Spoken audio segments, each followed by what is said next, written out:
Using art to instill cultural pride and raise reading achievement. My name is Rebecca Henson. I'd like to start by sharing a quote from one of my heroes.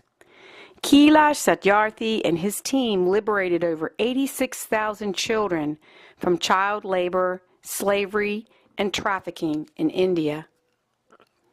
He said, "All children are our children." By birth, I have one child, Alexander Forrest Huba, who you see here with our beloved Jessica.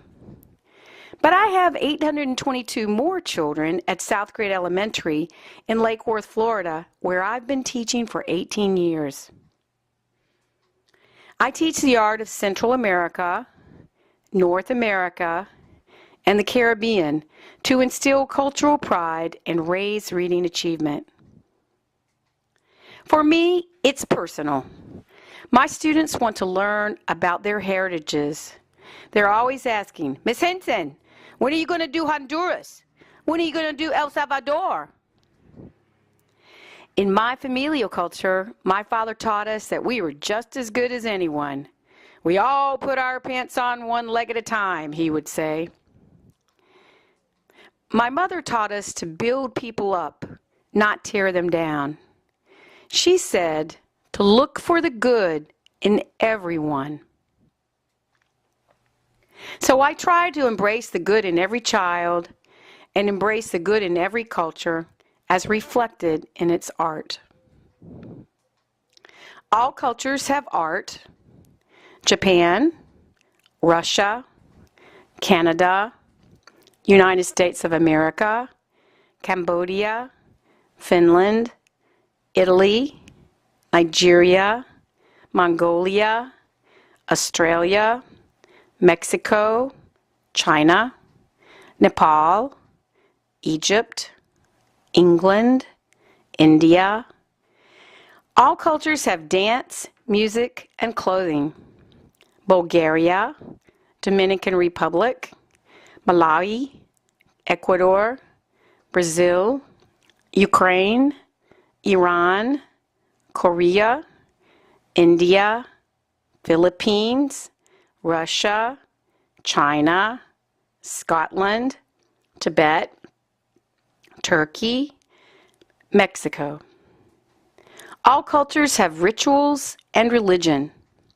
Argentina, Bali, Bolivia, Germany, Ireland, United States of America, Brazil, China, Turkey, France, England, Guatemala, Hawaii, Israel, India, Philippines, Peru, Serbia, England, Spain, South Africa, Germany, Venezuela, Haiti, New Guinea. All cultures have shelter. Japan, Mali, Indonesia, Peru, Morocco, Vietnam, Myanmar, Nepal, Spain, Syria, Thailand, China, Mexico, India, Cambodia. Our connection to our culture is powerful. Can culture drive academic achievement? Alberto Carvalho said, "The exploration of heritage excites and entices our kids." Cultural exploration excites and motivates. Dr. Bernadette Kelly said, "If we teach students about where they come from, reading and math scores increase. Every group and every student must feel part of the education process. If a child sees their culture honored in school, it makes school a place where they belong." Kareem Abdul-Jabbar said, "Sports and entertainment are the only places where inner city kids see themselves being able to succeed." Rebecca Haslam says throughout her entire K-12 childhood experience, she never once saw anyone who looked like her. If a child sees affirming representations of their culture in school, it is a mirror which says, I can succeed here. Junot Diaz said, if you want to make a human being into a monster, deny them at the cultural level any reflection of themselves. If a child sees a reflection of their culture, it connects them with humanity. Can culture drive reading achievement? Dr. Bishop emphasizes the critical importance of multicultural literature for children. She uses the metaphor of windows and mirrors to explain the ways in which children experience other cultures and see their own culture reflected and validated through the books they read. Diverse books mirror and validate our own identity and provide windows into other cultures. Here's an example of a window. My older sister gave me a copy of Madeline when I was a little girl. I must have read it at least 100 times. It planted a seed that I would one day go to France. I earned my bachelor's in art from Duke University, but during my junior year, I studied art in Paris at l'Académie de la Grande Chaumière, in the studio of Yves Brayer, a member of l'Académie des Beaux-Arts. After school, I frequented cafes with friends for espresso and conversation. I visited boulangeries for pâtisseries or my favorite pain au chocolat. I traveled to Italy and England, but spent most of my time exploring French culture. I walked along the Champs-Élysées as I'd seen in the movies. I visited Notre Dame Cathedral and walked daily through the Jardin de Luxembourg on my way to school. I visited Versailles, 12 miles from Paris, to see the world of Louis XIV. I lived with a French family. Madame Dumas made me feel so welcome. She took an interest in my American culture. She loved Westerns. I'll never forget John Wayne, dubbed over in French. Madame Dumas taught me French traditions. I enjoyed many wonderful hours of conversation around her dining room table. I had studied French for 5 years stateside, but her daughter Anne was my greatest French teacher. She spoke with me an hour or two almost every day. The process of becoming fluent was exhausting but rewarding.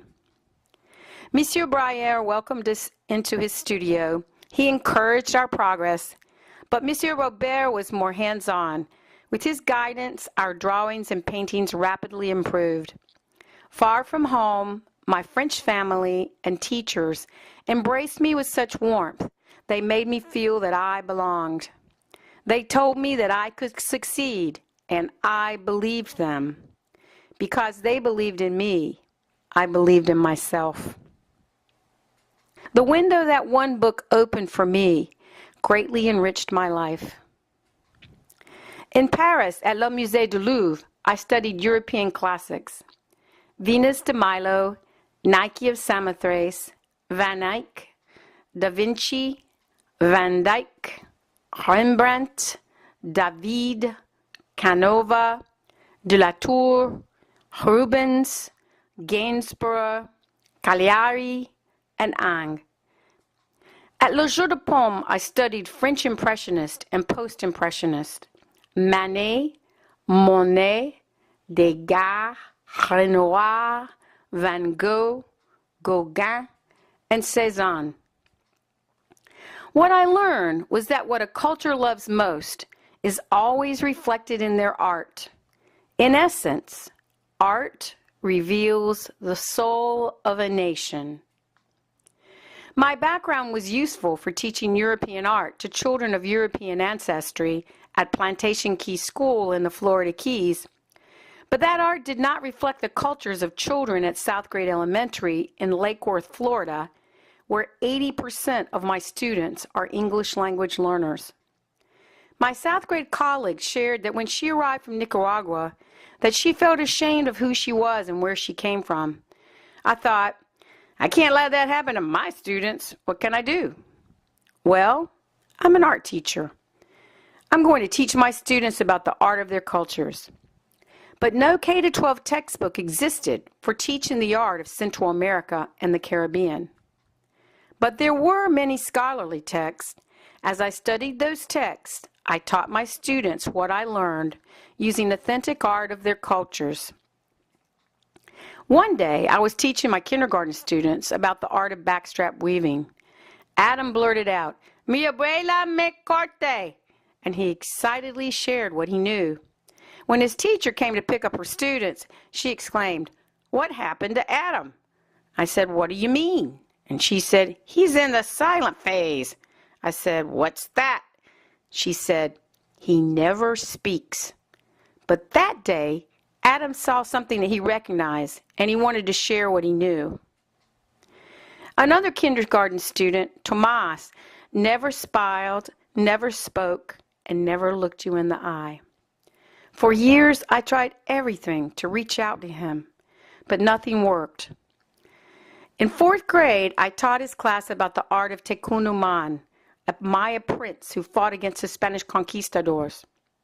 At the end of that class, Tomas rose up out of his seat. He walked over, he looked me in the eye, and he said, "Thank you."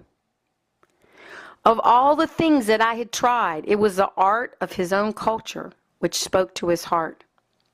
At that point, I realized how powerful that art was and felt that it should be shared. I wrote Tecunuman and dedicated it to Tomas Reynoso Juan, my inspiration. Today, I hope you are inspired to identify and honor what your students love most from their cultures.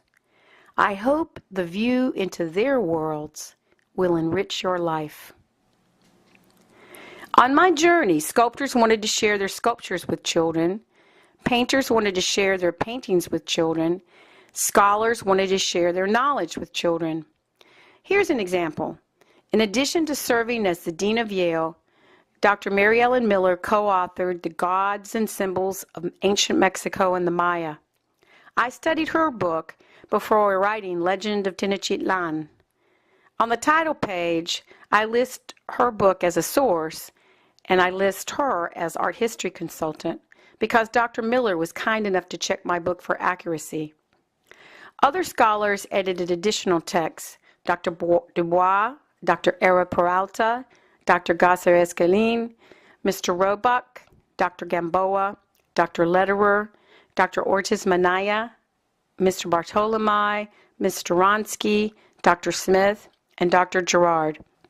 Dual language teachers requested Spanish and Haitian Creole editions, so Professor Mancia Benjamin wrote Spanish editions and Professor Pierre wrote Haitian Creole editions. Art of Central America was created. Art of the United States of America was created to help my students understand their new culture. Art of the Caribbean was created. Adopting Tecunuman, Dr. Pressey said, "These books perfectly align with the new reading standards of informational texts in social studies." She said we had covered cultural groups that large publishers had overlooked, but they are definitely important. Violet School Solutions distributes our books to classrooms and libraries, but putting books into students' hands is not enough.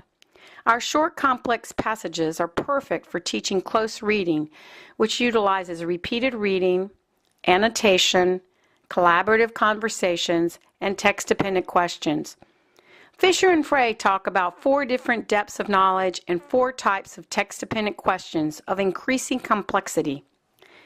FIU funded the development of our text-dependent questions for every title through their Department of Education Title VI grant.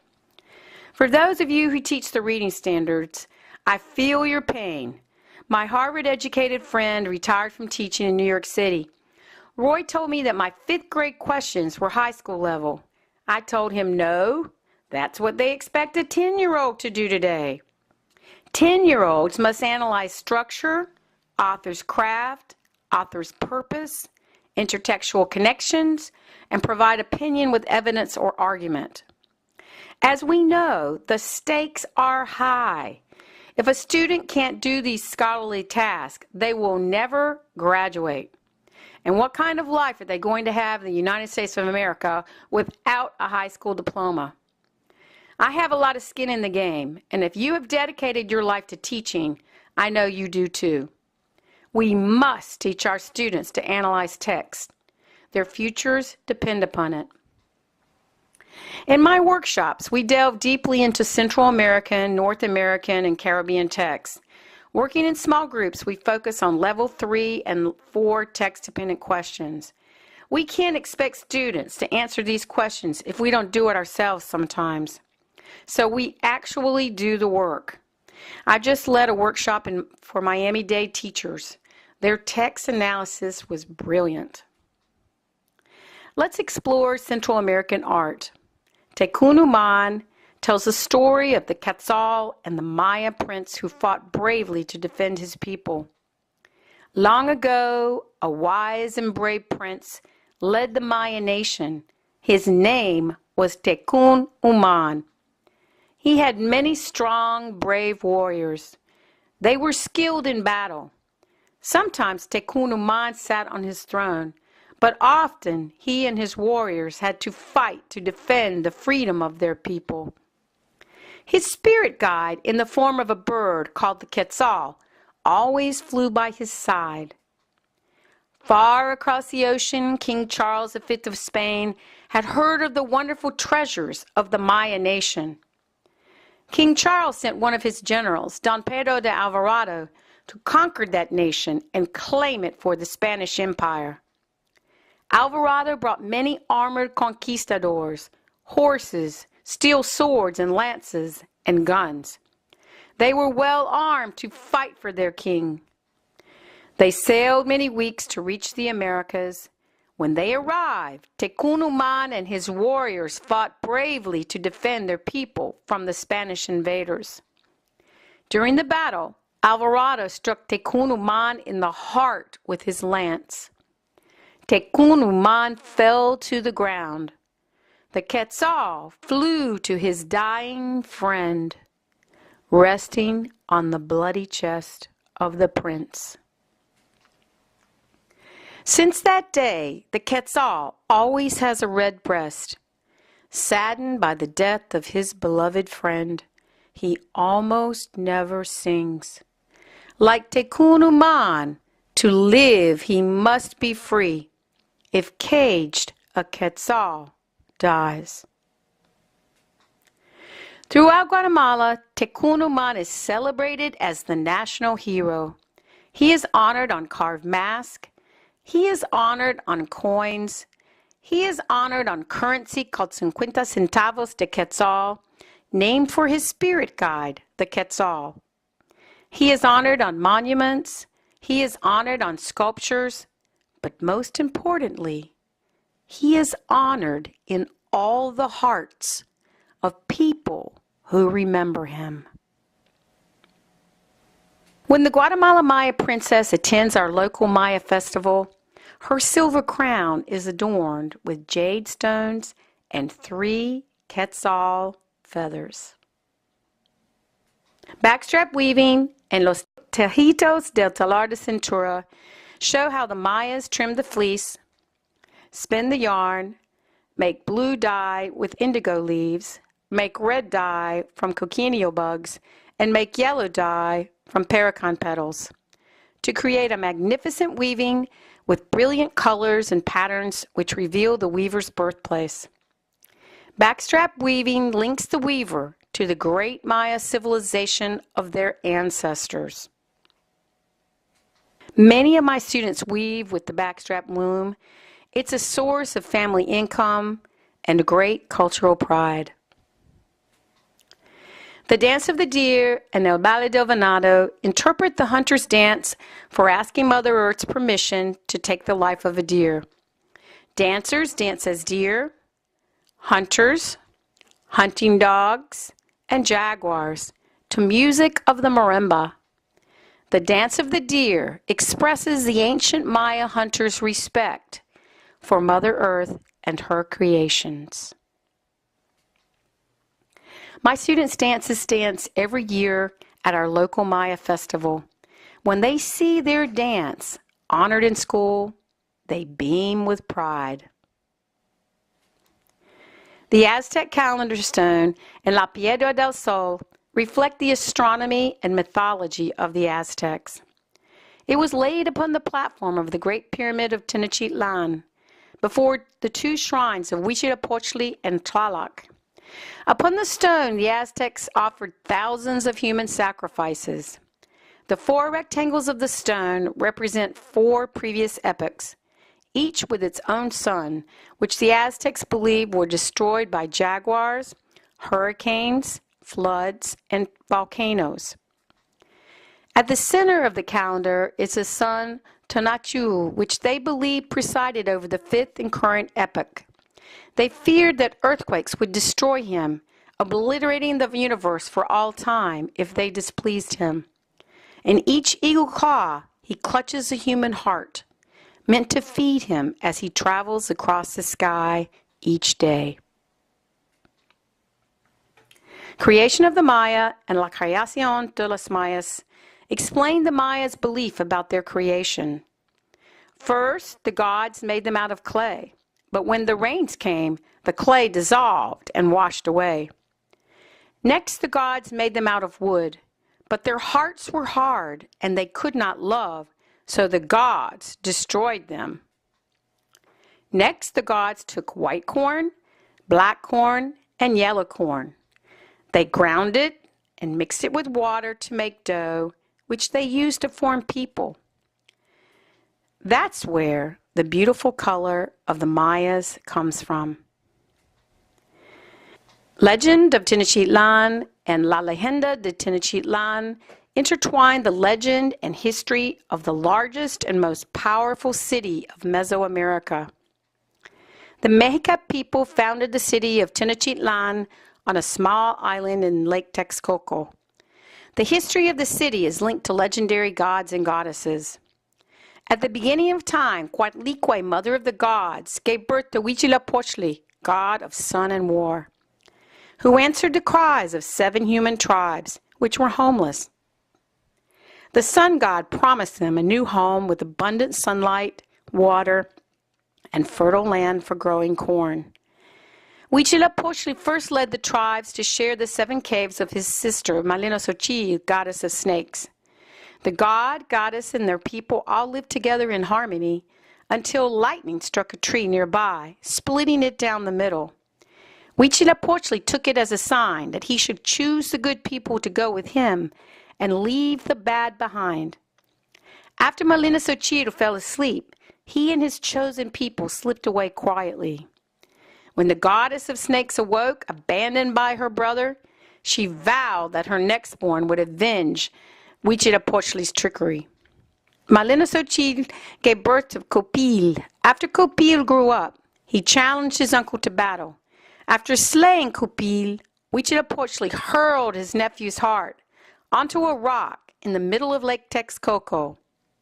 But to honor Copil, he foretold that the tribes would someday settle at that exact spot, where they would find a golden eagle clutching a serpent perched on a cactus growing from a rock in a lake.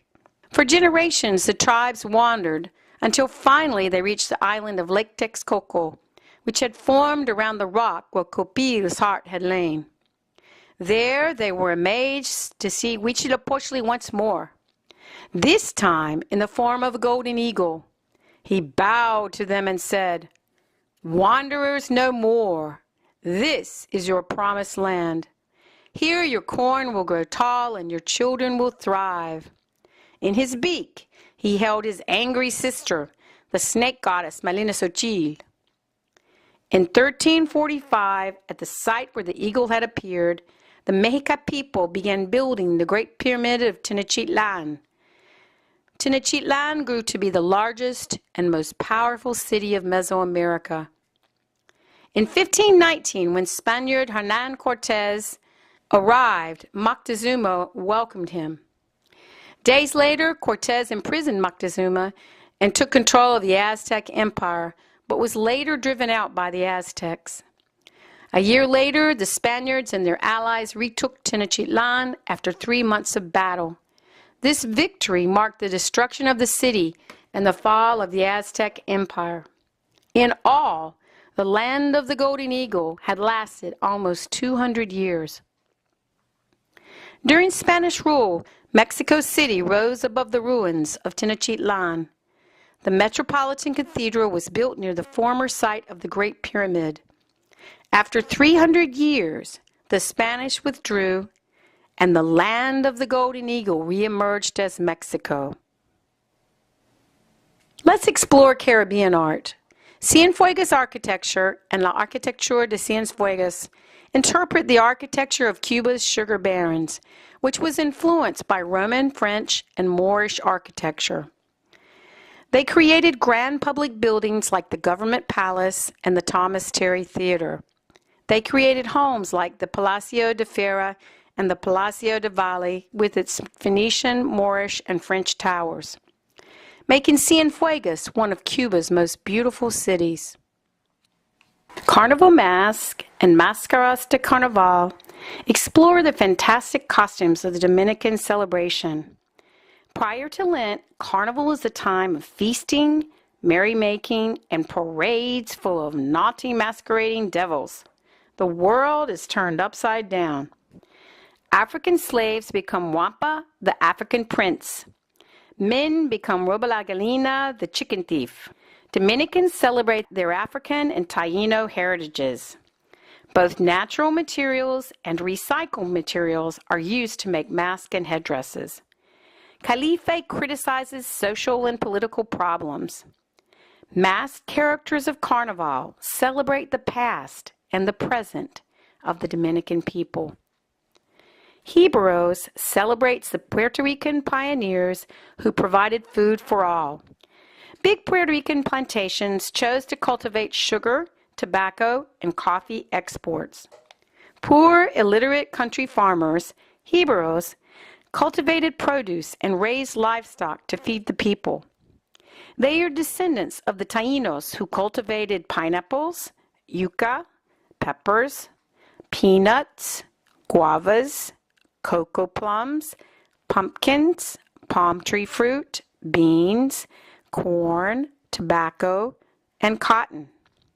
They are descendants of Spanish immigrants who brought citrus, wheat, garbanzos, onions, garlic, sugarcane, eggplant, horses, cattle, and pigs.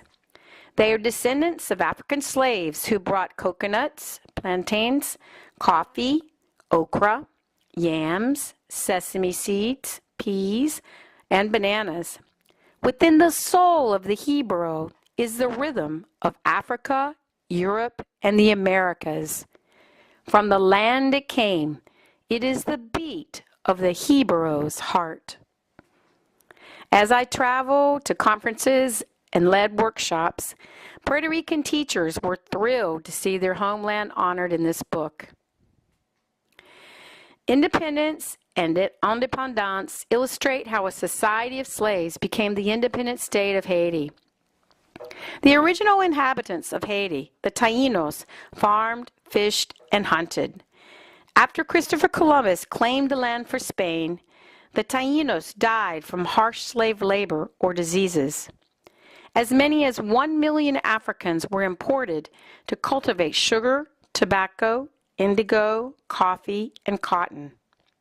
Harsh conditions killed a third to half of imported slaves. Duty Boukman spoke of the African warrior god Ogu, who would direct our arms and stand beside us in battle.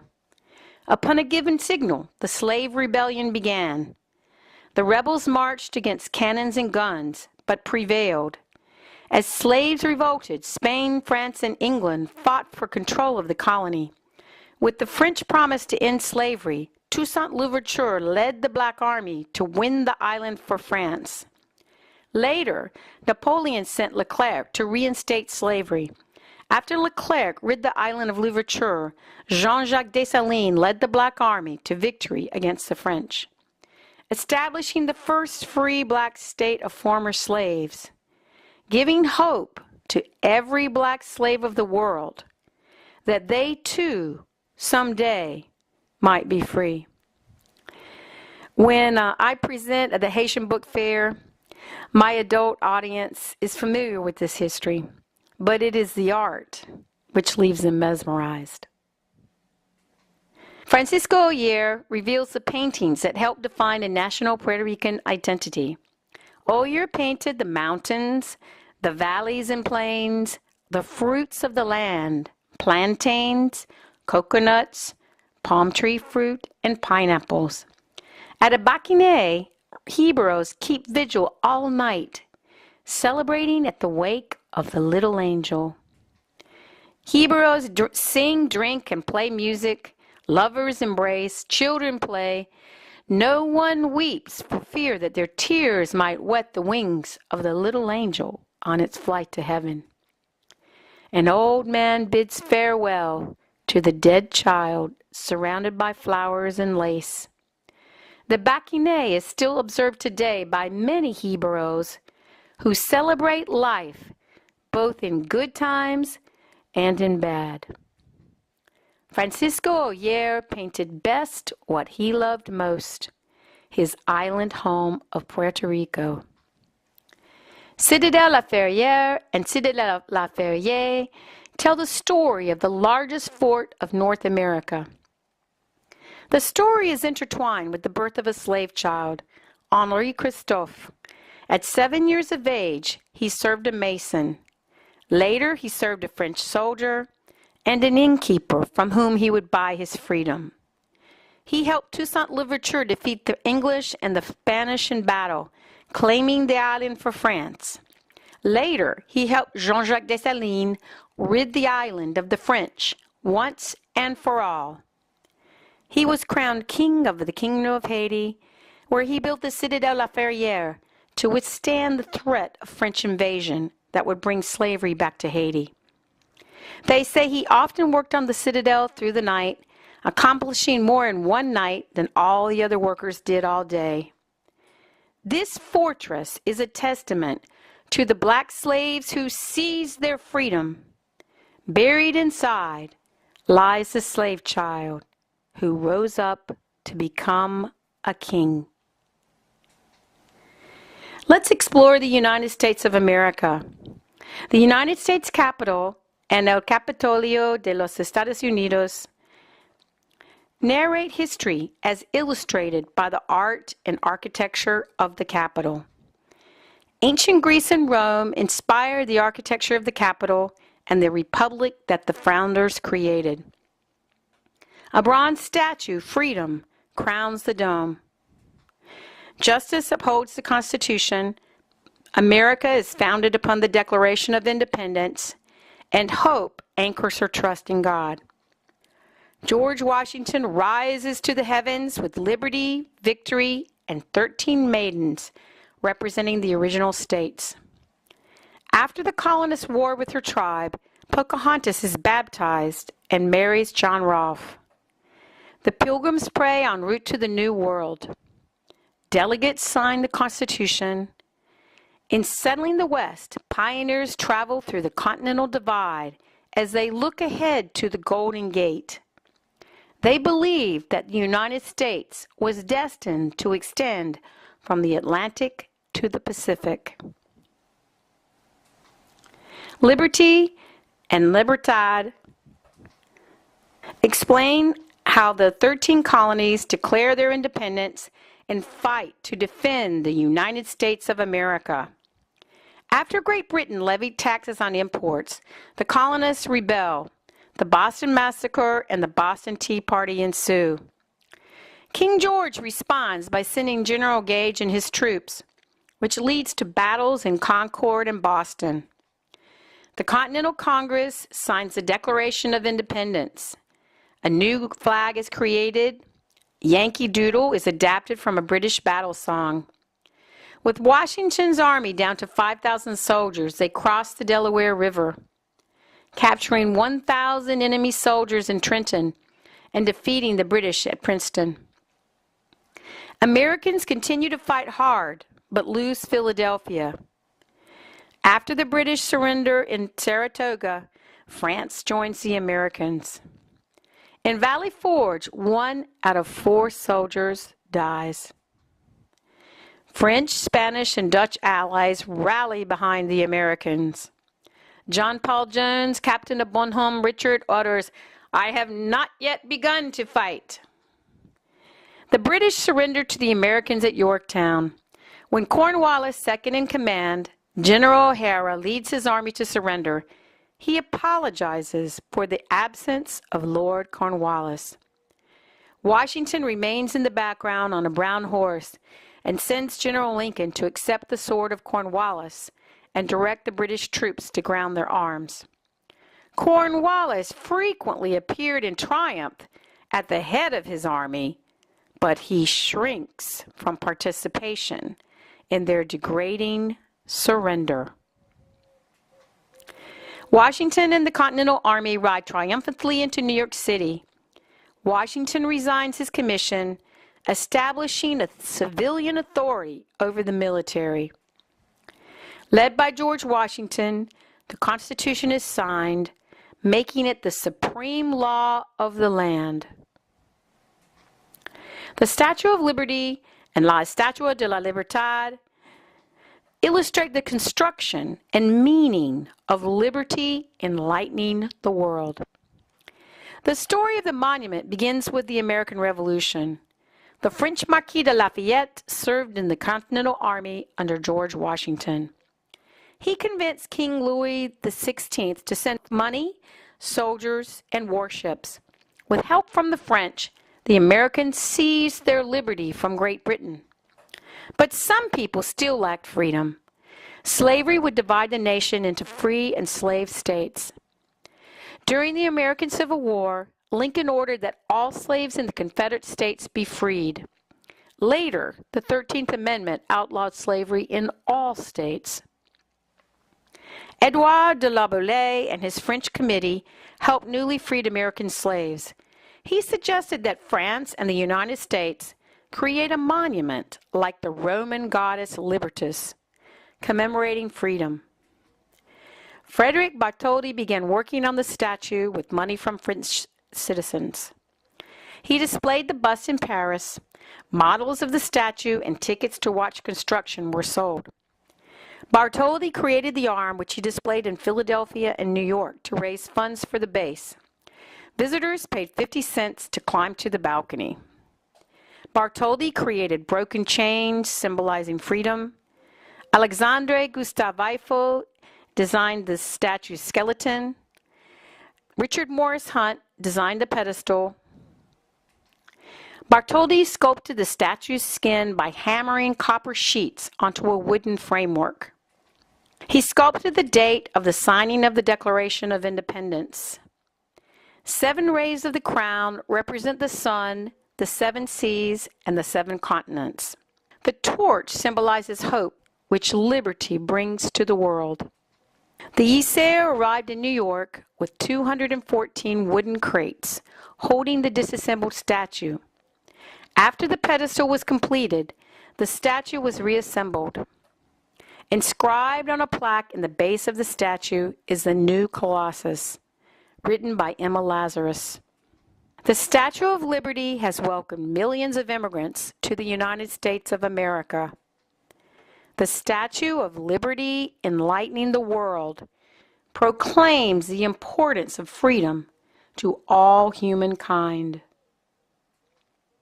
Emancipation and La Emancipación tell the story of slavery, secession, and the Civil War. The first Africans to arrive in British America are shipped to Virginia, where they are forced to work as slaves for white farmers. Slavery spreads throughout the American colonies, especially to the southern plantations. Slaves are sold at auction. Some owners withhold adequate food and clothing. Others neglect the elderly. Often slaves are overworked and sometimes brutally beaten. By 1804, all northern states abolished slavery. Abolitionists demand the abolition of slavery in the southern states. Some slaves try to escape to the north. Some rebel. Slavery laws become even harsher. Teaching a slave to read or write becomes illegal. Abolitionists like Frederick Douglass begin working together to end slavery. The Underground Railroad helped slaves escape. 7 slave states secede, forming the Confederate States of America. Under President Jefferson Davis, the Confederacy takes U.S. Fort Sumter by force, beginning the Civil War. When Abraham Lincoln calls on the states for troops to put down the rebellion, 4 more states secede. General Robert E. Lee leads the Southern armies. General Ulysses S. Grant leads the Union armies. Former slaves and free men enlist in the Union Army. In Gettysburg, an artist was setting up his easel to paint the ensuing battle when he saw a young slave family on horseback dart across the battlefield from the Confederate line.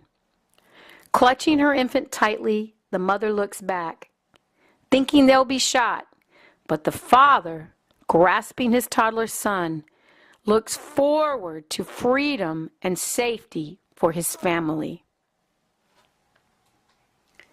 Battles are fought by land, by sea, on foot, and on horseback. Both Union and Confederate soldiers fight valiantly for 4 years. 750,000 soldiers die.